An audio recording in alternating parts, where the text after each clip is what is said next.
2월 21일 일요본문을 시작하도록 하겠습니다. 부처님 말씀 함께 하겠습니다. 수단이 빠따 쓴다리까 바라드 와자의경 25번 개성입니다. 존재의 번뇌와 거친 언어는 흩어져서 사라져 엎어져 버렸고, 존재의 번뇌와 거친 언어는 흩어져서 사라져 없어져 버렸고, 지혜에 동달하고 모든 것을 깨달았으니 지혜에 동달하고 모든 것에 해탈하였으니 여러께서는 공양을 받을 만합니다. 여래께서는 공양을 받을 만합니다. 존재의 번뇌와 거친 언어는 흩어져서 사라져 없어져 버리고, 지혜에 동달하고 모든 곳에 해탈하였으니 여래께서는 공양을 받을 만합니다. 존재의 번뇌와 거친 언어는 흩어져서 사라져 없어져 버리고, 지혜에 동달하고 모든 곳에 해탈하였으니 여래께서는 공양을 받을 만합니다. 비난주세요. 이제는 꽃샘 추위만 지나고 나면은 이제 꽃 피는 봄날인데요. 봄이 됐으면 사람들이 마음이 싱숭생숭해서 겨우 내내 움츠렸던 몸과 마음이 기지개를 펴고 나가고 싶은데, 코로나 때문에 올 봄도 봄나들이가 참 어렵고 힘들 것 같습니다. 이제 다음 달부터는 이제 본격적으로 코로나 백신 예방 접종 시작된다는데, 글쎄 잘하면 올 11월 달쯤 되면은 이제 집단 면역 체계가 갖춰질 거라고 뉴스에서 나오는데요. 제발 그렇게 되길 바란답니다. 저는 지금 자카르타가 원래 지금 자카르타에 있어야 되잖아요. 설날 지나고 지금 올 때네요. 요때쯤 올 때네요. 그런데도 이거 참 거기는 이제 지금 비 오는 계절이거든요. 어저께 뉴스를 봤더니 자카르타가 대홍수가 나죠. 시내가 막 물에 잠기듯이 막 뜨더라고요. 그래서 걱정이 돼가지고 문자를 보냈더니 다행히 우리 저런 좀 높은 데 위치해가지고 물에 안 잠겨서 괜찮다고. 우리가 괜찮지만 또 물에 잠기는 지역에 사시는 분들은 걱정이 많을 것 같아요. 세상은 한시도 편한 날이 없는 게 세상이라고요. 사람이 일평생을 살아가면은 진실과 거짓이라고 하는 두 갈래 길에서 많이 고민하게 된답니다. 항상 진실만 말하고 진실로 사람을 대하고 진실로 행동을 해가지고 진실하게 살면서 이 세상을 만족하게 살기 참 어렵답니다.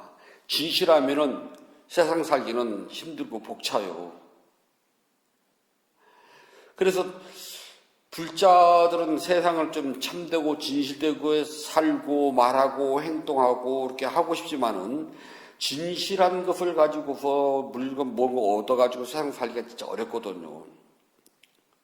그래서 보통 사람들하고 가진 사람들하고 저울에다 달면은 보통 사람들은 이 죄악으로 가는 무게가 좀 가볍답니다. 왜냐하면 워낙 가진 게 없기 때문에 거짓말 할 게 별로 없어요. 거짓말 한다고 해서 나한테 막 크게 이익되는 것도 없고요. 손해볼 것도 없고, 진실한테 손해볼 것도 없거든요. 그런데 가진 것이 많은 사람들은 그와 반대랍니다. 그래서 그냥 이 세상이 조금 가난하고 없이 사람들한테는 그냥 누가 말하지 않아도요. 그냥 진실해요. 그리고 막 진실을 지킨다고 해서 마음이 부담감이 가고 그렇지도 않아요.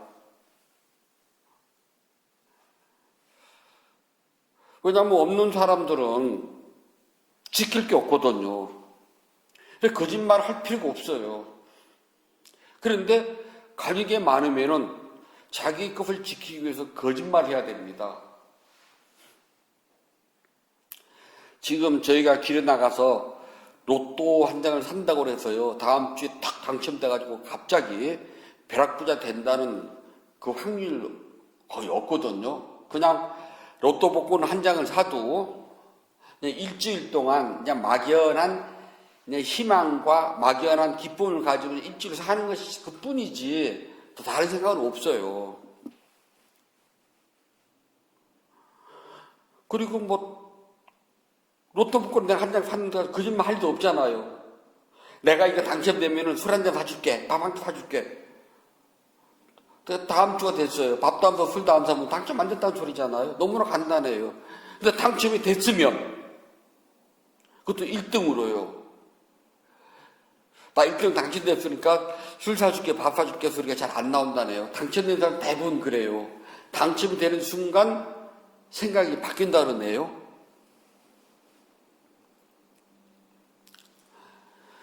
남의 집 월세를 사는 사람은요, 그 집에 대해서 거짓말을 안 해요.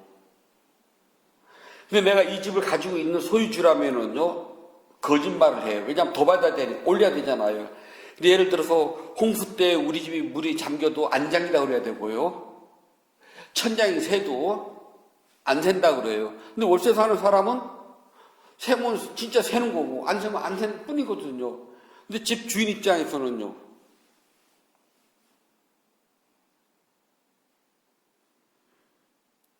예전에 어떤 불자가 좀 힘들게 반지하에 살게 돼가지고 그 집에 가서 공양청을 받게 됐습니다. 근데 쳐다보니까 배수기에 물이 잘 안 빠져가지고 고였다가 빠져요. 금방 싹 나는 게 아니라 왜 그런 집들 있잖아요. 좀 있다가 이제 찔찔찔찔 나가는 집이요. 그럼 냄새가 나거든요. 이제 거기서 다 하고 이사 가게 됐어요.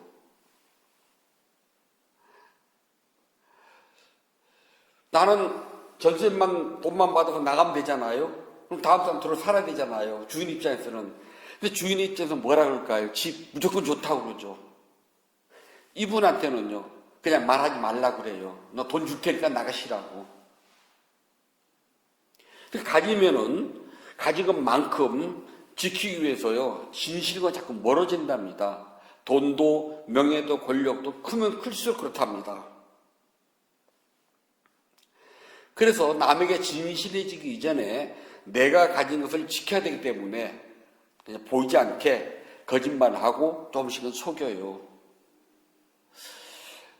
만약에 지금 우리 이제 열애 양사가 이거를 이제 처분을 하고 땅으로 내려가게 됐다 칩시다. 아우 좋아라. 그럼 누가 이걸 사러 왔어요. 저희 같으면 여기서 거짓말하고 사실 할 것도 없어요. 근데 만약 이 건물 전체를 가지고 있다면 문제는 달라집니다. 거짓으로 얻은 게 많으면 지금은 두 손을 흔들 넘칠 수가 있어요. 하지만 나중에는요, 다 내놔야 돼요. 진실로 얻은 것은 적습니다. 거짓으로 얻은 건 많아요. 근데 시간이 지나면은 진실로 얻은 것은 나의 수중에 남아있지만은 거짓으로 얻은 것은 다 내놔야 돼요. 이게 삶의 법칙이랍니다. 물론 지금은 잔뜩 움켜쥐고 있으니까 호의호식할 수는 있어요. 지금 이곳 여기에서 안 내릴 수도 있습니다. 그냥 죽는 날까지 잘 먹고 잘 살 수 있어요. 하지만은 우리 업의 법칙을 믿어야 되거든요. 언젠가는 저곳 다른 세상에서는 이곳 이 세상에서 거짓으로 얻은 거는 이자 붙여서요 다 내놔야 돼요. 그건 괜찮은 법칙이랍니다. 내가 이곳 이 세상에서는 거짓말을 해서 얻을 수 있어요. 그걸 두 손에다 뭉쳐쥐고 즐깁니다. 하지만 업의 법칙에서는 반드시 내놔야 돼요. 빠르면은 이곳 이 세상에서 내 목숨 끊어지기 전에 다 내놔야 되고요.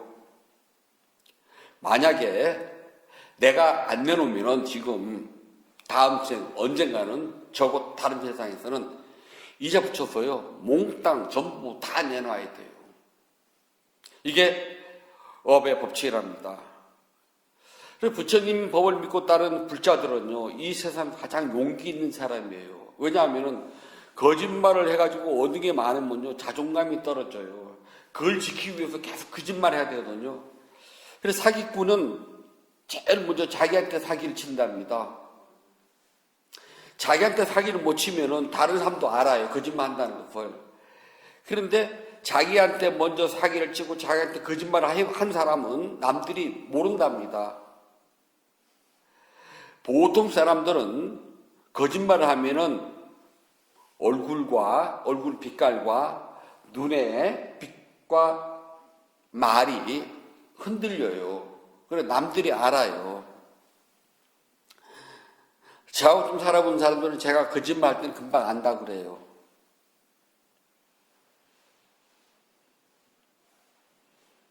그런데 정말 거짓말 잘하는 사람 쳐다보면은 얼굴 하나 안 변하고요. 너무나 쉽게 이야기를 해요. 전 실없는 말 하는 거 별로 안 좋아하거든요. 싫어하는 말. 우리 언제 만나서 밥이나 먹자. 저가 딱 질색하거든요. 그게 언젠데? 그냥 지나는 소리에 불과할 뿐이거든요. 그냥 정확하게 몇 월 며칠 날 몇 시에 만나서 어디서 밥 먹자. 그러면 전 좋아하는데 그냥 지나면 우리 언제 만나서 밥이나 먹지 뭐. 그게 언제냐고.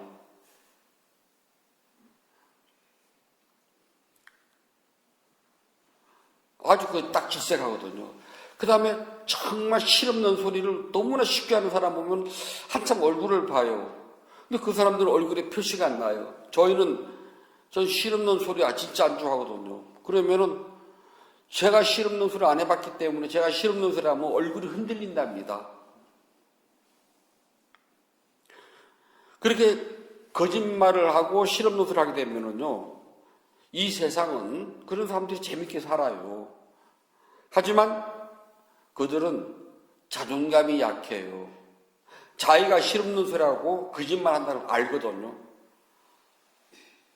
하지만 불자들은 진실하고 바르고 듣기 좋아하는 소리를 해주기 때문에요.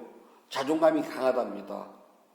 그 다음에 이 세상에서 목숨이 끝날 때까지 남들이 훔쳐가거나 뺏기지 않는 보물을 가지고 있기 때문에요.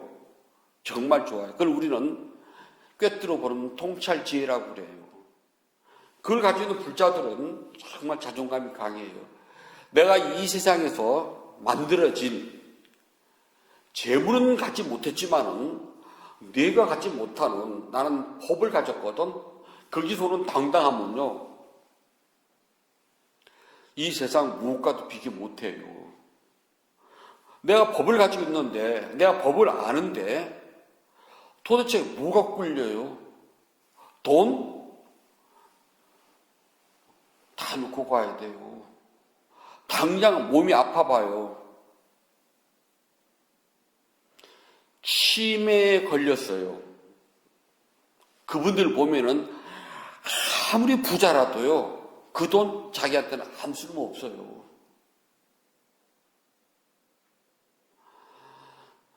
중병이 걸려서 병원에서 있잖아요. 의식을 잃고 지금 링겔 겨우 연명이에요. 그 사람들한테요? 아무 소용없어요. 김병의 효자가 없답니다. 한 3개월에서 6개월까지는 그래도 자식이 효자인 척 할 수가 있어요. 6개월이 넘어서 7개월 되면은요, 이제 부모도 귀찮아요. 병원 가는 횟수가 자꾸 줄어들어요. 그래서 효자는 침대 앞에서 울고요. 불의자는 관 앞에서 운답니다.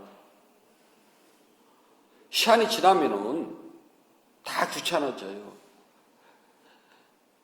그럴 때에 내가 거짓으로 얻은 돈, 권력, 명예 무슨 소용이 있겠어요. 그리고 그렇게 얻은 것이 많으면은 그 사람도 늘 불안해요. 뺏길까봐. 왜냐하면 자기가 거짓말로 얻은 것이 무엇인지 알기 때문에 자존감이 없어요. 그래서 남들 앞에 가면은 아무리 가진 것이 없어도 법답고 당당한 사람 앞에 가면 그 사람들은 자연적으로 쭈그러들어요. 내가 뭘 하고 건드려도 걸릴 것 없이 당당한 사람이라면요, 어디 가서 꿀리지 않아요. 왜냐하면 그까짓 거 돈 어쩌라고. 지혜의 세계는 또 거짓말 못해. 더 더군다나요. 우리가 이 세상에 거짓으로 얻을 수 있는 건 많아요. 근데 지혜만큼은 거짓으로 얻을 수가 없답니다. 여기서 말하는 지혜는 지식과 다릅니다. 지식은 내가 책을 보고 말을 듣고 해가지고 문자나 언어로 알 수가 있어요. 간접적으로요. 근데 지혜는 내가 직접 닦지 않으면 우리가 그 지혜 그러면은 반야. 우리 반야식은 반야 있잖아요. 원래 말하면 빤야거든요. 지혜입니다. 또는 냐냐. 지혜입니다. 두 가지 말에 똑같아요. 반야나 냐냐, 지혜는 둘 다 지혜라고 번역을 해요. 그러니까 반야 바람 있다경 그러면 지혜로서 저 언덕으로 가는 말씀이라는 소리거든요. 지혜가 없으면 저 언덕, 우리는 이 언덕이 있거든요. 이 언덕은 윤회의 언덕이고 고통의 언덕이에요. 저 언덕은 윤회가 없는 언덕, 그리고 행복의 언덕이에요. 우리는 누구나가 다 저 언덕으로 가고자 한답니다. 우리나라에서 강을 치다 보면 저 언덕의 말이 별로 실감 안 나요. 인도에 가서 겐지스강을 보잖아요. 그것도 대개 저희가 이제 성지순례 갈 때는 우기가 끝나고 난 다음에 가요. 그래서 강폭이 넓어요. 우기 때 가면은요, 이 끝에서 저 끝이 바다예요. 그래서 사람들이 저 언덕 그러면은 정말 인도에서 실감이 나요. 진짜 저 언덕이에요. 그래서 저 언덕을 갈 수 있는 지혜, 각 방법은 지혜밖에 없다고 그랬거든요. 근데 이 지혜는 절대 거짓말 못해요. 어떤 사람들은 남에게 들은 말과 책을 보고 자신이 지혜를 성취한 양 착각을 해요. 그건 지식이 생긴 거랍니다. 지혜는요, 내가 부처님이 가르친 대로 내 몸으로 직접 닦지 않으면 지혜가 안 생겨요. 그 다음에 내가 닦은 것만큼 내가 법을 실제로 보고 아는 것만큼밖에 안 나가요. 딱 그만큼 나가요. 아무리 자기 입으로 내가 뭐 깨달았네, 도인이네, 뭐니 해도요, 절대 거짓말 못해요. 나보다 못한 어리석은 사람은 속일 수가 있을지언정 나보다 잘난 사람은 못 속여요. 법은 그렇답니다. 법의 세계에서는 깨어있는 마음을 가지고 있는 사람들은 다른 사람이 하는 말 들으면 알아요. 우리 부처님들이 뭐 불교 TV나 불교 방송 딱 만약에 듣는다면은 그 법문을 가만히 듣다 보면은 도대체 저 스님 지금 무슨 말 하는 거야? 그런 생각 혹시 들으셨다면 안 들어가요? 지금 저 소리가 지금 뭐지?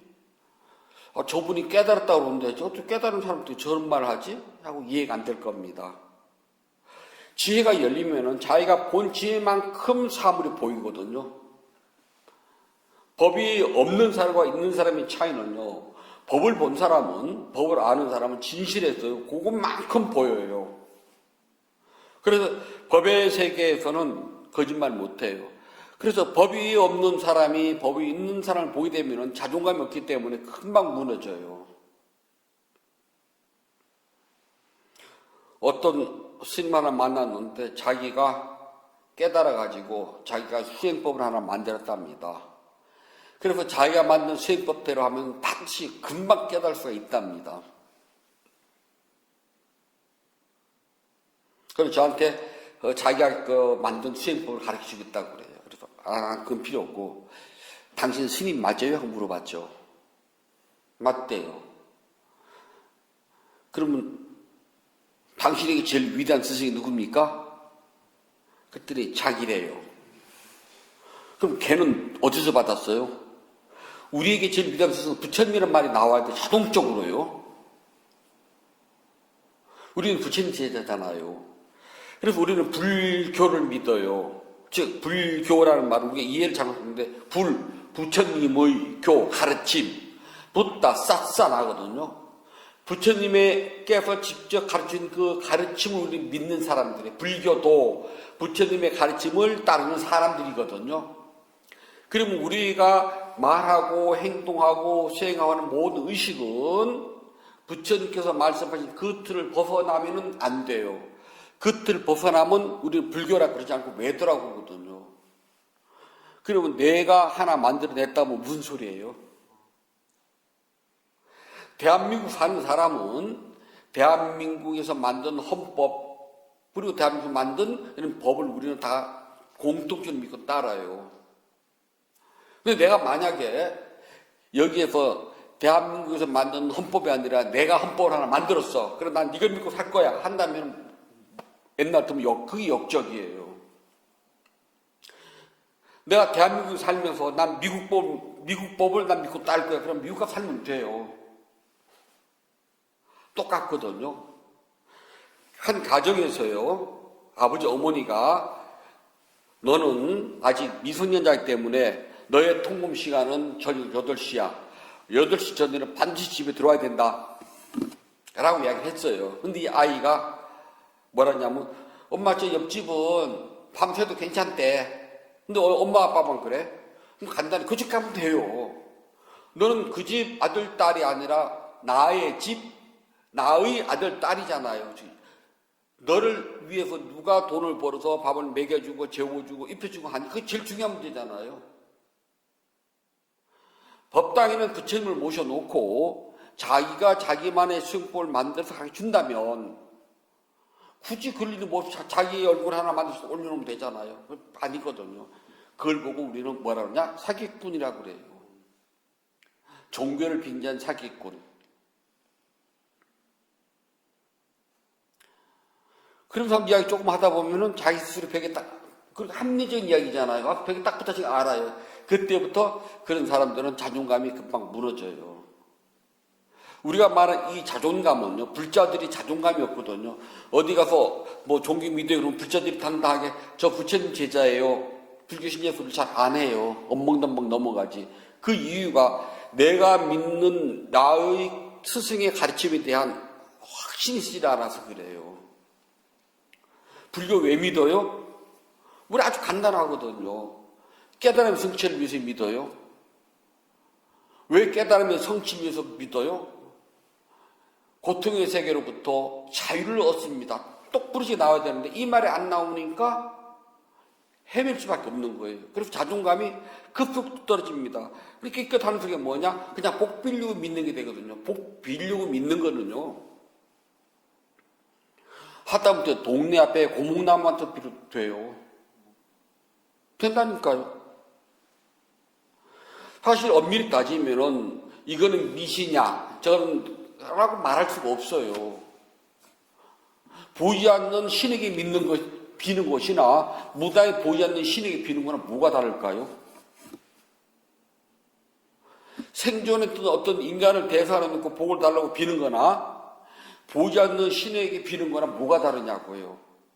근데 미신한 말 저는 안 쓰거든요. 단지 잘못된 행위에 우리 관점에서 봤을 때 저건 아니야 하는 것 뿐이죠. 그들의 관점은 맞거든요. 그러니까 그런 것 같은 논하면 제일 어리석은 사람, 단 우리 스스로의 자존감을 가지고 있으면 돼요. 나는 불교 신자야, 당당해야 돼요. 왜? 나는 부처님 가르침에 따라서 윤회의 세계로부터 완전한 자유와 해방, 궁극적이고 지고의 행복을 성취하기 위해서 난 따라하는 사람이야 라고 해야 돼요. 그래서 이 자존감은 물질의 세계가 아니라 정신의 세계랍니다. 그러니까 물질은 부처님 루빠라고 그래요. 한문으로는 색으로 번역하거든요. 색, 수상, 행시. 그래서 빛깔만 이야기하는데요. 원래는 모든 물건은 모양과 빛깔이 함께 가요. 그래서 형색이라고 번역을 해야 되는데 중국식을 번역을 할 때 있잖아요. 형색 그러면 말이 길어져요. 다 한자가 있거든요. 수상행식 그리고 몸 물질인데 오온인데요. 수상행식 마지막 하나 색 이게 두 글자면은 운율이 안 맞아요. 형색 수상행식 그럼 좀 이상하잖아요. 근데 색 수상행식 그럼 다섯 자 딱 들어맞거든요. 운율이 맞아요. 이런 경우에는 이 번역하는 사람이 좀 요령을 발휘해서 한자를 쓱 없애버린답니다. 그래서 원문과 번역판이 좀 다르니까 그런 것 때문에 그래요. 근데 우리가 읽고 외우고 할 때는 색, 수상, 행식 다섯 개 딱 떨어지는데 형색, 수상, 행식 그러면 좀 말이 안 맞아요. 외우기 힘들어요. 근데 윤문을 해서 그렇지 원래는 형색, 형태와 빛깔. 예를 들어서요, 나라고 하는 이 존재는 이러한 형태를 가지고 있고 이러한 빛깔을 가지고 있어요. 이러한 책은 메모졌다는 모양, 형태와 지금 여기 보여처럼 주황색이라는 빛깔을 가지고 있거든요. 그래서 원래는 형과 색, 이게 룻바입니다. 그러니까 룻바는 물질인데 통틀어서요, 물질 속에서는 두 가지가 나눠져 있어요. 형태와 빛깔. 그런데 이 형태와 빛깔은요, 시간이 지나면 반드시 변형돼요. 모양이, 형이 바뀌어집니다. 그래서 아무리 화려한 색깔도 시간이 지나면 점점 바래져서 색깔이 변하고요, 모양은 제 모양에서 점점 무너집니다. 그래서 변하고 무너지고 사라져요. 이게 색이 가지고 있는 특징이랍니다. 이 세상에 모든 형색을 가진 것들은 시간이 지나면은 변하고 무너지고 사라져요. 저 높은 태산도요, 영월 같지만은 지구의 시간이 흘러가면, 앞으로 2억 년, 3억 년 더 흘러가면은요, 어떻게 변할지 몰라요. 지구가 계속 변해가는 한 3억 년 후에는요, 이 세상에 우리와 같은 지금 같은 인간이 있을지 아니면 또 다른 존재가 진화돼서 나올지 우리 아무도 모르잖아요. 단지 말할 수 있는 것은 형태, 즉 모양과 색, 빛깔을 가지고 있는 존재들은 반드시 시간이 흘러가면은 변하고 무너지고 사라지게 된다는 것. 이것이 색이 가진 특징이에요. 정신적인 요소는 우리가 뭐냐, 변화라고 그래요. 달라요. 물질은 변형이라고 그러는 거예요. 정신은 변화라고 그래요. 불교는 딱 구분지어서 놓습니다. 그래서 우리가 변형이라는 말은요, 룻반나 그래요. 룻반나. 형태가 변한다고요. 정신은 반대로요, 빛발인나마 그래요. 빛발, 마음이, 형태, 보이지 않는 이 형질, 마음이 변해갑니다. 그래서 변형과 변화는 다르답니다. 자, 마음은요, 변화해요. 그래서 앞과 뒤가 끊임없이 달라져요. 우리 다 경험했잖아요. 하루도 몇 번씩이요. 저도 어저께는 점심을 해보려고 쭈르륵 이제 오늘을 일요일이니까 토요일 날은 얕은 시간에 최대한 치워야 되거든요. 그래야 냉장고 깔끔해지니까요. 그래서 이것저것을 꺼내놓고, 이거 오늘은 이걸 하고 이걸 해야지라고 하다가 한 끈 다 썼고 잡탕치게. 그때 처음에는 이거 해야지 했던 것들이 그냥 하나로 썼고 마음이 변했잖아요. 이걸 변화. 그래서 콩나물 무침과 김치와 이것이 변해졌어요. 이건 변형. 그렇게 변형하도록 마음을 움직이고선 변화. 그래서 변형은 밖으로 드러나고 눈으로 보여요. 변화는 밖으로 드러나서 안 보인답니다. 수행은 두 가지를 봐요. 변형과 변화를요. 그래서 발을 들어서 앞으로 나가는 것은 모양이잖아요. 변형을 관찰한답니다. 근데 변형만 관찰하면은 마음을 놓쳐버려요. 그래 변형하는 가운데서 변화도 금방 알아차게 됩니다. 들어서 앞으로 놓음이라고 하는 변형, 발의 모양과 움직임을 관찰하잖아요. 이건 변형입니다. 그 과정에서 생각이 일어나요. 또는 바깥에서 소리를 들어요. 그럴 때는 소리를 듣고 망상이 생기는 무슨 마음의 형태잖아요. 그래서 우리 변화를 알아차립니다. 그래서 수행은 변형과 변화라는 두 가지를 동시에 알아차리지 못하면요, 늘 2%가 모자라요. 알아는 차렸지만은 막상 인터뷰하려고 들어가면은 별로 한 것이 없어요. 아니, 4시간을 했는데 왜 별로 한 것이 없대? 그런데 들어가면은 딱히 할 말이 없어요. 그냥 변형은 늘 같거든요. 벌써 오랜 시간 해왔기 때문에 들어서 앞으로 놓으면 뭐가 다르겠어요? 숨을 들이쉬고 내쉬는 일어나면 사라지면 뭐가 다르겠냐고요. 해봤자 그 나물이 그 밥이거든요. 근데 변화는 그것도 그냥 무심코 보면 그것도 그 나물 꿈으로 하는 망상 번뇌 없잖아요. 근데 이 두 가지가 균형이 맞춰지면은요 달라요.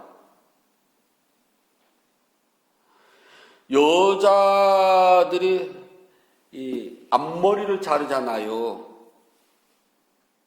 남자들은 앞머리가 어딘지 모르지만은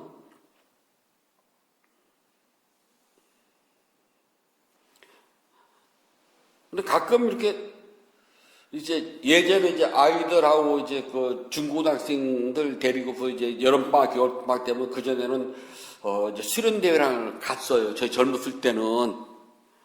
요즘 저 그것도 많이 사라졌네. 그러면 이제 아이들이 쉬는 시간 되면은 여자아이들은 앞머리를 잘라요. 그래서 야, 머리가 똑같지 뭐 앞머리, 뒷머리가 따로 있냐? 그러면 앞머리가 따로 있대요. 그럼 이제 머리를 이렇게 앞으로 내리고 그게 자르더라고요. 그럼 저희가 보면 그냥 똑바로 딱 자르면 되잖아요. 근데 아이들이 그렇게 안 자르고요. 이렇게 자르더라고요. 이렇게. 그래 보고 있다가 야, 이렇게 딱 자르면 되지. 그렇게 자르면 스님 달라요.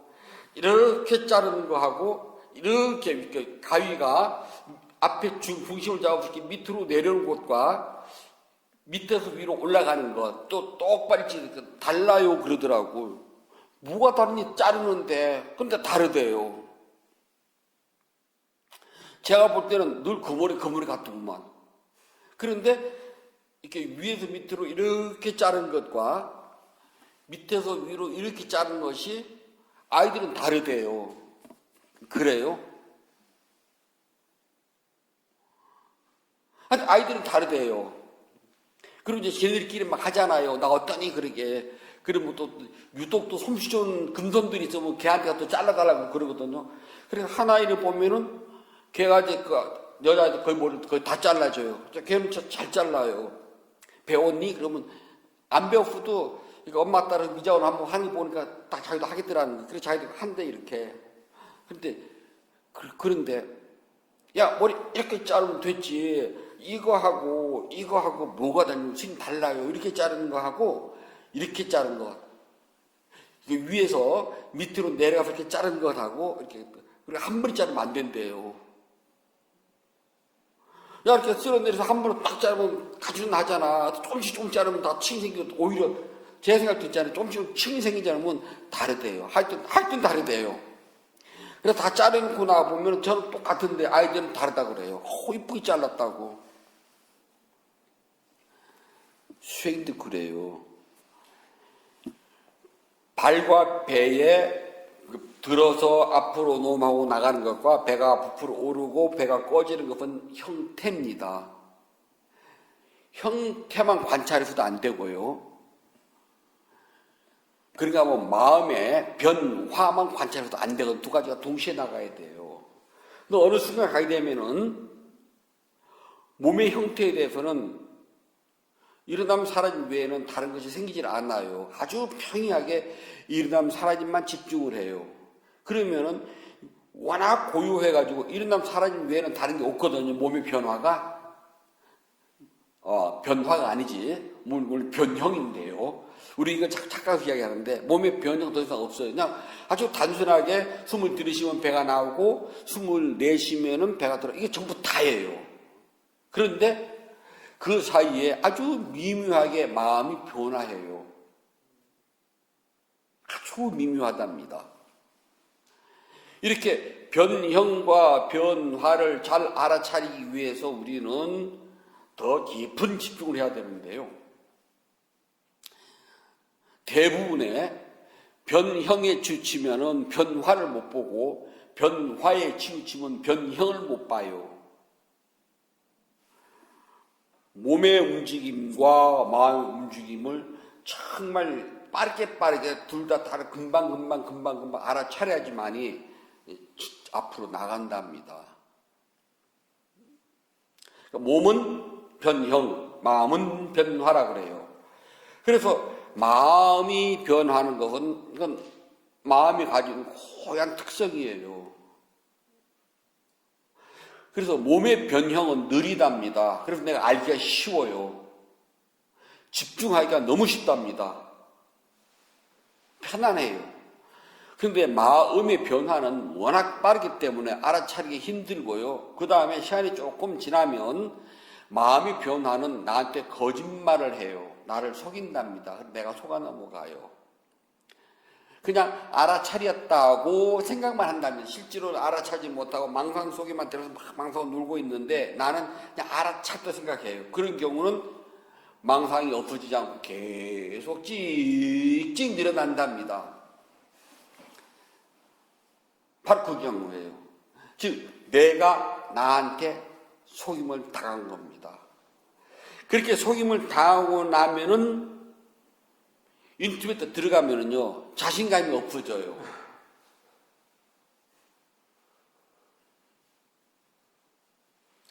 그래서 인터뷰 때 당당히 지려면은 자존감이 살아나야 되거든요. 자존감이 살아나려면은 나한테 속지 말아야 돼요.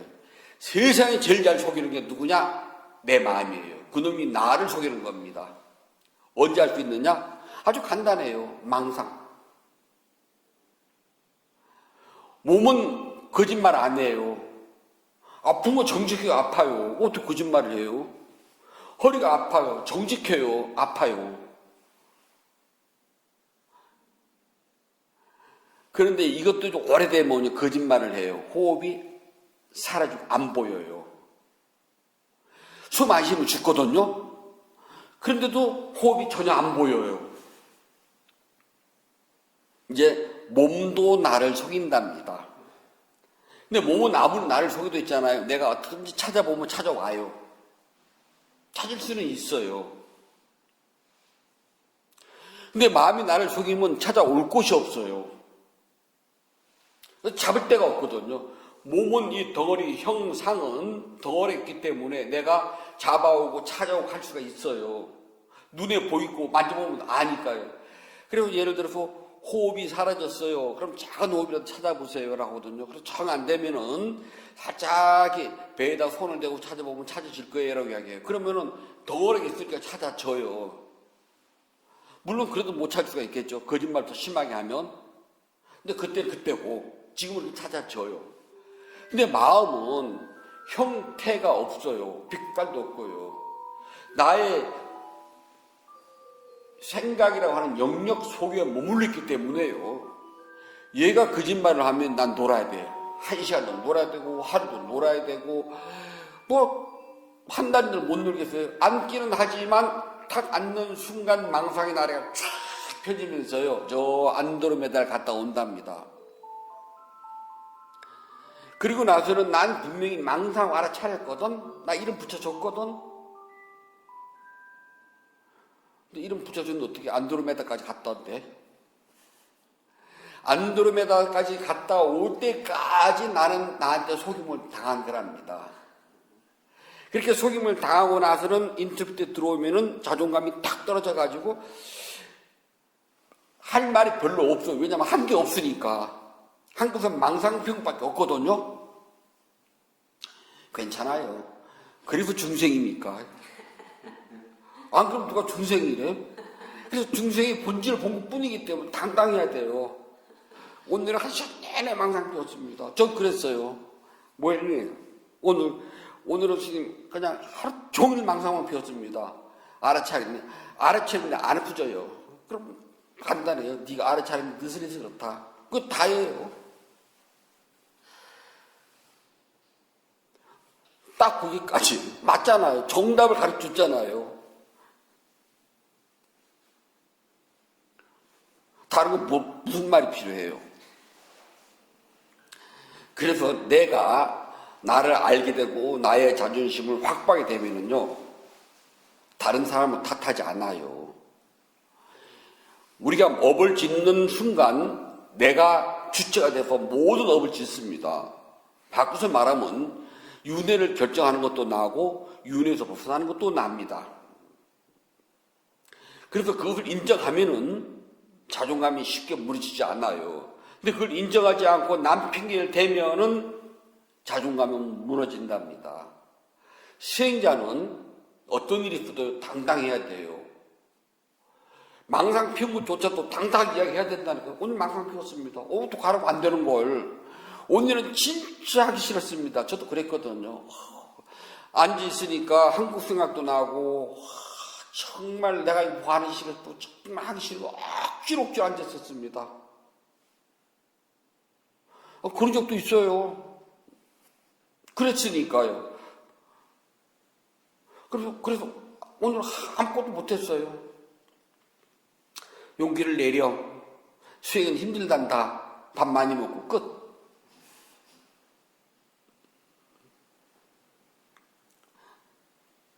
사람이 거짓으로 얻은 거는요, 아무리 의붓되고 잘냈도 뻗쳐보도요, 한순간 거짓이 털로 나면 확 무너져요.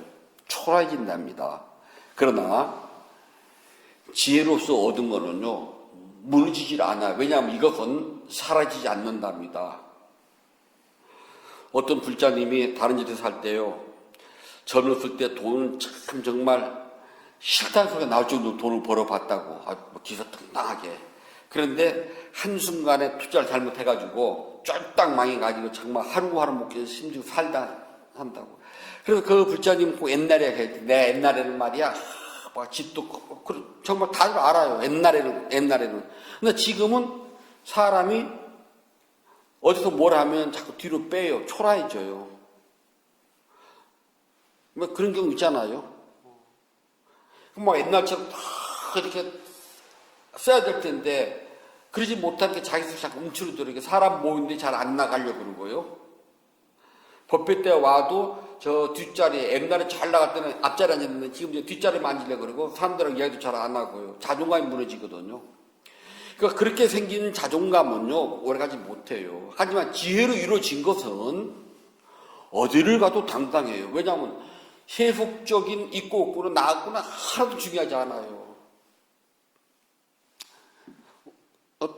다른 사람들한테 그래요. 스님은 나이가 지금 내일 모레 70대 돼가지고 정말 10분 되는 것도 없는데 뭐 이렇게 당당하냐 그러거든요. 상자가 있냐, 차가 하나 제대로가 있냐, 후원해주는 신도가 있냐, 그렇다고 번듯한 절이 하나가 있냐, 평생 떠돌아다니고 사는 주제에 지금 나한테 와가지고 아쉬운 소리를 해도 부족할 판인데 너 모자랐다 그런 자식이거든요. 그런데 제 입장에서는 저처럼 당당한 사람이 또 어디에 있대? 그래서 그리고 또 너 죽을 때 저 지고 가니? 차 엎고 가니?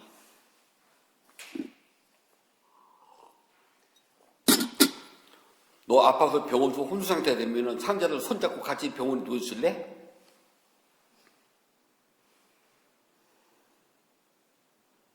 윤회의 언덕을 건너가는 건 나밖에 없거든. 나는 법에서 당당해.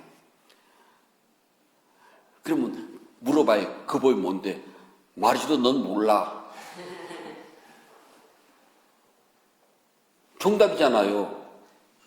처음 먹은 음식이 있어요. 다른 사람이 물어요. 맛 어때? 그러면 뭐라고 하겠어요? 맛있어가 다잖아요. 처음 본 음식인데 이걸 이 사람한테 뭐라고 설명해 주겠어요? 그거 맛이 어때? 그럼 뭐라 그럴까요? 다른 사람들이 저한테 뭘 물어보면 진짜 맛있게 먹으면 맛있게 물어보면 맛있어 그러거든요. 하나도 없죠. 내 입에는 그래요. 제가 맛있다고 그래서 남도 맛있으라는 법 없잖아요. 저는 지금까지 맛없게 먹은 음식이고 다 맛있지? 다 다른 집에. 법은 더 그렇답니다. 법은 그 법을 본 사람한테는 그 법처럼 맛있는 게 없어요. 근데 법 근처도 못 가본 사람들에게는 이야기해 준 줄 몰라요. 여러분들이 지금까지 닦아온 수행의 그 법 지혜를요, 남편한테 이야기하고 아내한테 이야기하고 자식한테 이야기해도 알 것 같아요? 나하고 제일 가까운 사람인데 이야기가 안 통한답니다. 해본들 시간도 안 가고 지루하고 답답하고 아프고밖에 안 나와요. 아니야, 이거 해보면은 있어. 근데 뭔가는 있어. 우리는 고개를 끄덕끄덕하고 말아요. 그래, 뭔가는 있어. 다른 사람한테는 그 뭔가는 그냥 뭔가를 끝이랍니다. 이 뭔가가 죽는 날까지 자신을 벗겨주는 원동적인 그 힘이랍니다. 절대 초라하지 않고 당당해져요. 그 세상에 어떤 것과 비교할 수 없답니다. 이건 돈으로 살 수 있는 게 아니고요. 권력으로 뺏을 수도 없는 것이 아니거든요. 오직 내 몸과 마음을 다해서 닦아야지만이, 닦은 것만큼, 스승에게 가르침을 받은 것만큼밖에 안 나가요. 그래서 자존감이 생긴답니다. 부처님 법을 믿고 따르고 그대로 수행하는 사람은요, 변형과 변화를 두려워하지 않아요. 왜냐하면 변형이라는 것이 본질이고 변화가 본질이라는 걸 알아요. 그리고 변형은 내가 못 말이지만은 난 변형이라는 걸 정확하게 안답니다. 변화는 변화될 때마다 난 알아차려요. 그리고 난 변화에 노예가 되질 않아요. 난 변화에 묶이고 변화에 끌려가질 않아요. 내가 변화를 끌고 가고 내가 변화를 몰고 가지 변화가 나를 끌고 가고 변화가 나를 마음대로 하지는 않습니다. 즉 내 마음의 부림을 안 당해요. 어떤 사람이든지 무엇을 가졌든지 죽으면 공평히 찾아와요. 그러면 자기가 살아서 이룬 모든 것들 모두 다 사라진답니다. 그때 뭘 가지고 갈래요? 그때 뭘 가지고 갈 것인가 생각해 보세요. 그렇다면은 부처님 말씀이 얼마나 소중하고 오늘 내가 닦은 것들이 무엇인가를 알 수가 있게 된답니다. 우리 죽음이 눈앞에 왔을 때 업에 풀려나가지고 자유를 얻도록 합시다. 2월 21일 일요본문을 부처님께서 말씀해 주셨습니다. 수다니빠따 순다리까 바라도 와자경 26번 개성입니다. 집착을 뛰어넘어 그에게 집착이 없고 집착을 뛰어넘어 그에게 집착이 없고 자만에 얽매인 사람들 가운데 자만에 매이지 않고 자만에 얽매인 사람들 가운데 자만에 얽매이지 않고 괴로움에 대해서 그 영역과 기반을 잘 아니 괴로움에 대하여 그 영역과 기반을 잘 아니 여러께서는 공양을 받을 만합니다. 여러께서는 공양을 받을 만합니다. 집착을 뛰어넘어 그에게 집착이 없고 자만에 얽매인 사람들 가운데 자만에 매이지 않고 괴로움에 대하여 그 영역과 기반을 잘 아니 여러께서는 공양받을 만합니다. 집착을 뛰어넘어 그에게 집착이 없고 자만에 얽매인 사람들 가운데 자만에 매이지 않고 괴로움에 대하여 그 영역과 기반을 잘 아니 여러께서는 공양을 받을 만합니다. 2월 21일 일요본문을 마치도록 하겠습니다.